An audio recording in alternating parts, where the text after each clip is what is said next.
Beaucoup prient, peu entendent. Ils assistent au culte, récitent les versets, lèvent les mains. Mais au fond d'eux, quelque chose est brisé. Une distance invisible, un vide silencieux entre ce qu'ils font et ce qu'ils ressentent. Pourquoi tant de croyants, fidèles en apparence, vivent-ils pourtant déconnectés de Dieu? La réponse n'est pas simple, mais elle est spirituellement urgente. Car cette déconnexion n'a pas commencé dans leur choix. Elle a commencé dans leurs couches intérieures, le corps, l'âme et surtout l'esprit. Ce que la plupart des croyants ignorent, c'est que ces trois dimensions ne vivent pas toujours en harmonie. Et lorsque l'une d'elles s'éteint, c'est tout l'édifice spirituel qui chancelle. Il y a un secret dans la Bible que peu de gens perçoivent. Dieu parle, mais pas toujours à notre intelligence. Il parle à notre esprit. Et si cet esprit est en veille, même les prières les plus ferventes peuvent devenir du vent. Mais si vous comprenez ce principe spirituel aujourd'hui, vous verrez des changements en quelques jours. Parce que Dieu n'est pas silencieux. C'est notre syntonie qui est souvent brisée. Dans cette révélation, vous allez découvrir pourquoi votre foi s'est peut-être essoufflée. Et surtout, comment rétablir la connexion sacrée qui unit le ciel à votre cœur. Il priait, à genoux, les mains jointes, les yeux fermés. Mais au fond, rien ne bougeait, comme un écho sans voix, un geste sans souffle. C'est là que commence la fragmentation de la foi, quand les lèvres parlent, mais que le cœur reste distant. Il y a ceux qui chantent chaque dimanche, qui connaissent tous les versets, mais dont l'âme ne vibre plus. Ce peuple, disait Jésus, m'honore des lèvres, mais leur cœur est loin de moi. Matthieu 15, 8. La foi n'est pas un costume. C'est une voix qui brûle de l'intérieur. Sans cela, tout devient théâtre. Le corps peut s'agenouiller, mais si l'esprit ne s'incline pas, Dieu n'entend que du silence. Il ne cherche pas l'apparence du sacré, il cherche la vérité d'un cœur brisé. Quand la présence devient habitude, l'intimité s'éteint. Le sacré devient une routine, et la routine, une prison. Une femme priait sans cesse, toujours à l'église, toujours impliquée. Mais une nuit, elle rêva d'un désert, sec, silencieux. Et une voix lui dit « Tu marches, mais tu n'avances pas ». Elle comprit que son cœur s'était habitué sans être connecté. C'est là que Dieu l'a touché. Trop souvent, on confond prier avec parler à Dieu. Mais prier, c'est aussi écouter. C'est pleurer sans mots, soupirer dans le silence, c'est laisser le cœur nu, sans formule, sans masque. Le corps peut dire « Amen ». Seul l'esprit peut dire « Je suis à toi ». Il y a une fatigue invisible qui ronge l'âme religieuse. Ce poids d'être fidèle extérieurement, mais vide intérieurement. Ce vide ne se comble pas avec des réunions, des chants ou des versets récités par automatisme. Il faut retourner à l'endroit du premier amour, là où la voix de Dieu résonnait encore. Parfois, c'est en arrêtant de faire qu'on recommence à croire. Dieu ne cherche pas nos efforts, il attend notre abandon. Arrêtez et sachez que je suis Dieu. Psaume 46, 10. Ce verset n'est pas une invitation à l'inaction, c'est un cri pour ceux dont l'âme s'est endormie dans le mouvement. Et toi, que dit ton esprit quand ton corps prie? Est-ce que ton silence est habité ou désertique? Car parfois, c'est l'absence de feu qui révèle l'état du foyer. Mais ne t'inquiète pas, même une mèche qui fume peut être rallumée. Et si ton esprit est en veille, c'est peut-être que Dieu s'apprête à le réveiller.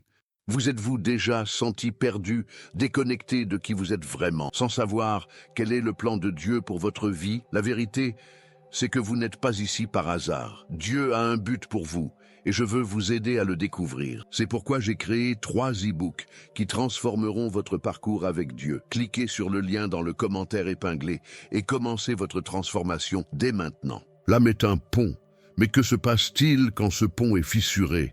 Quand les blessures du passé, les trahisons, les silences criants deviennent plus forts que la voix de Dieu?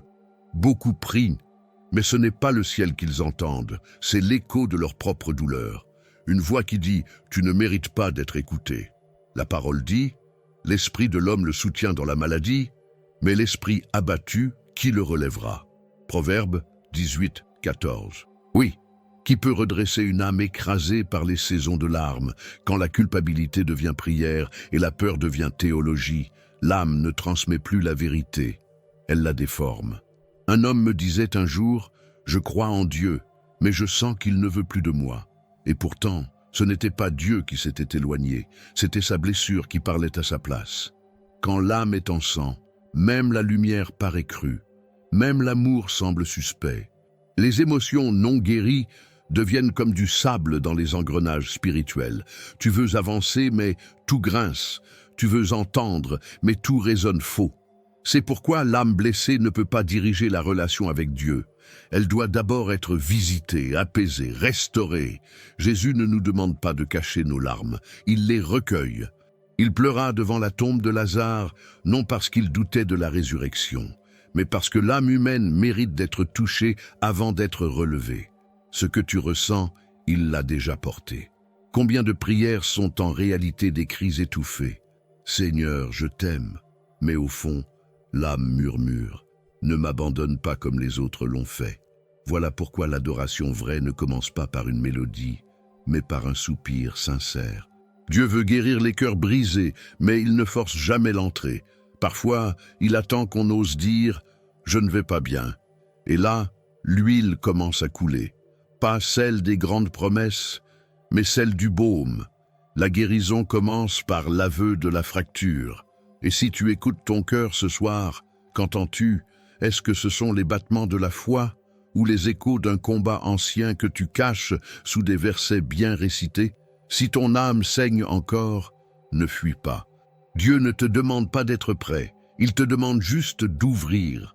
Le contenu vous a plu et il a fait une différence pour vous? Cliquez sur « Merci » et soutenez notre travail. Il y a ceux qui ne doutent pas de Dieu, mais qui ne sentent plus rien.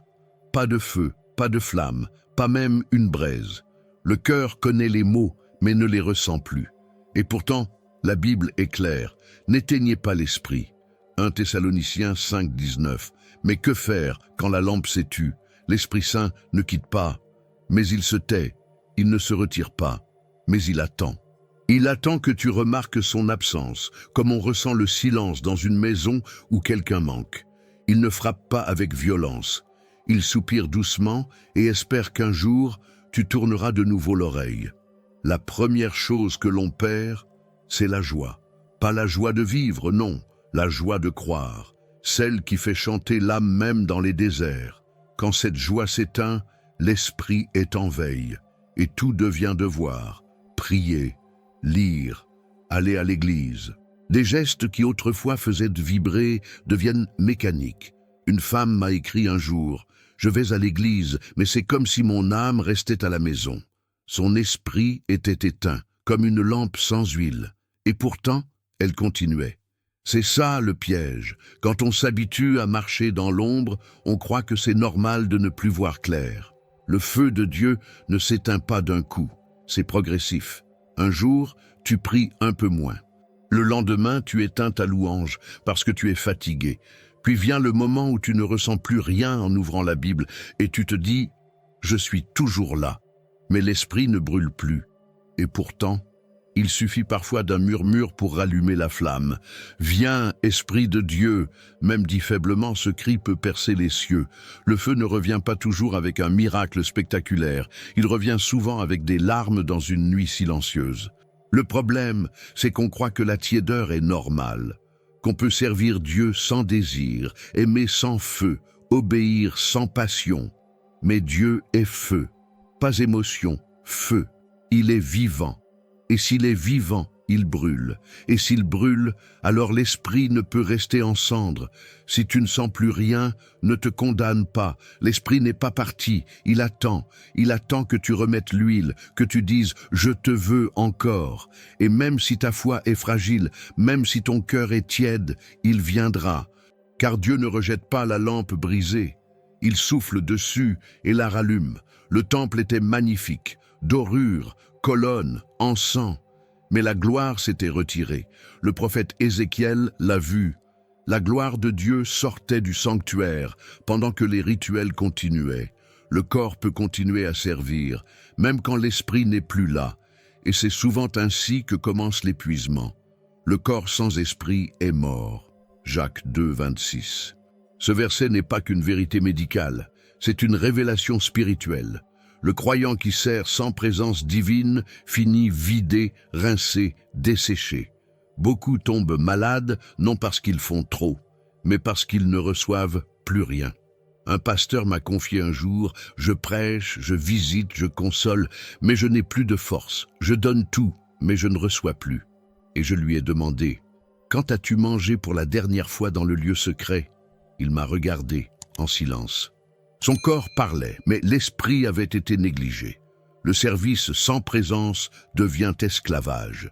Même les choses sacrées, faites sans onction, deviennent lourdes comme des chaînes.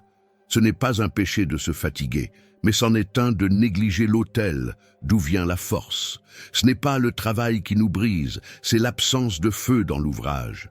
Combien de parents, de serviteurs, de bénévoles sont aujourd'hui fatigués, non de trop faire, mais de faire sans source. Ils aiment Dieu. Ils veulent bien faire, mais ils vivent déconnectés. Le temple est actif, mais le trône est vide. Et le vide intérieur se manifeste en douleur extérieure. Tu dors, mais tu ne reposes pas. Tu pries, mais tu ne ressens rien. Ton dos te fait mal, ton cœur est lourd, tes pensées s'emballent. Ce n'est pas toujours un problème de santé. C'est peut-être un signal spirituel. Le corps crie ce que l'âme n'ose plus confesser. J'ai besoin de présence. Dieu n'a jamais demandé que tu portes sa gloire à main nue.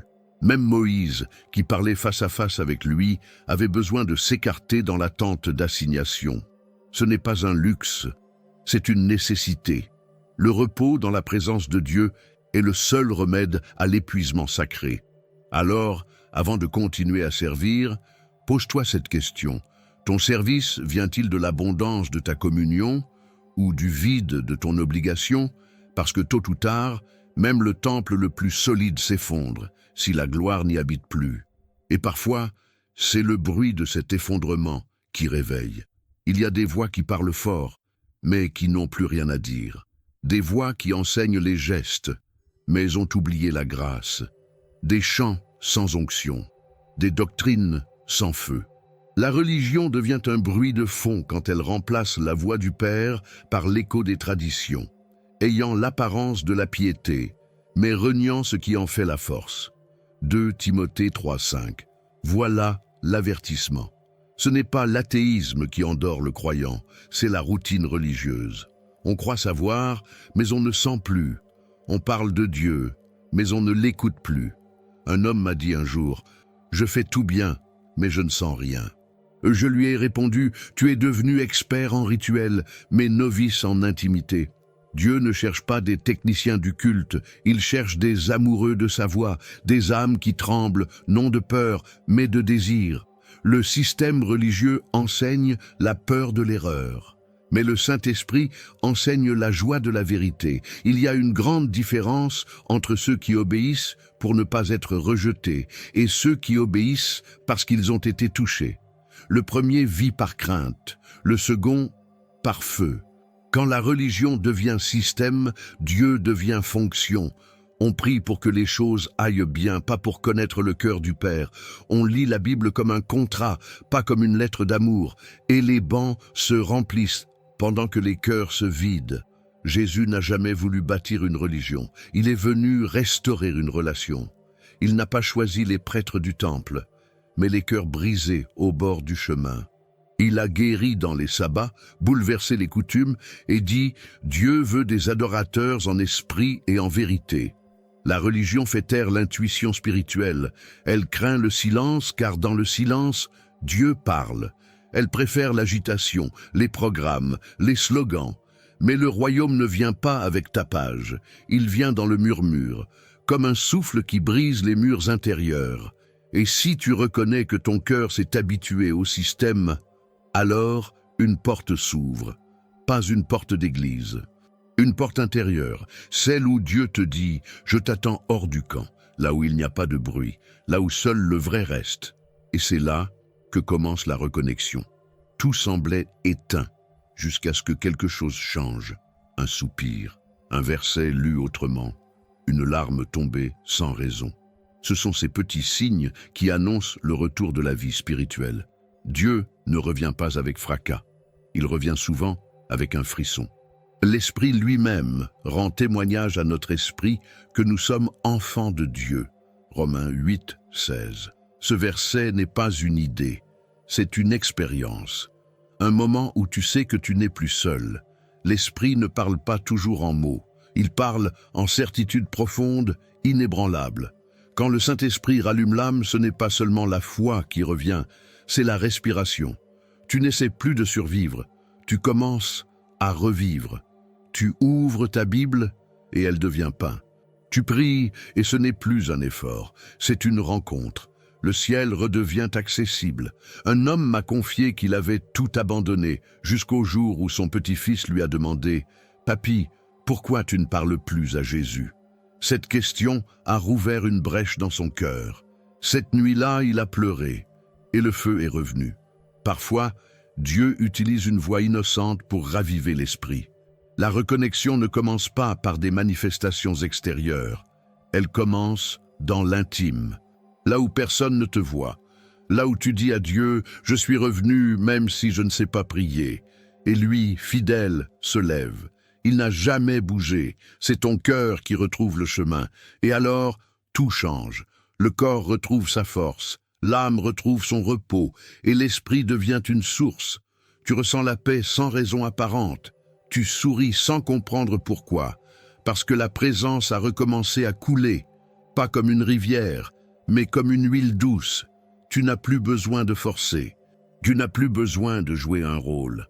Tu redeviens enfant, et l'enfant n'a pas à faire pour être aimé.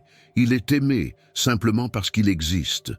C'est là que réside la vraie liberté, dans l'abandon à une présence qui t'appelle par ton nom. Et si tu te demandes, est-ce encore possible pour moi? La réponse est dans ta propre question.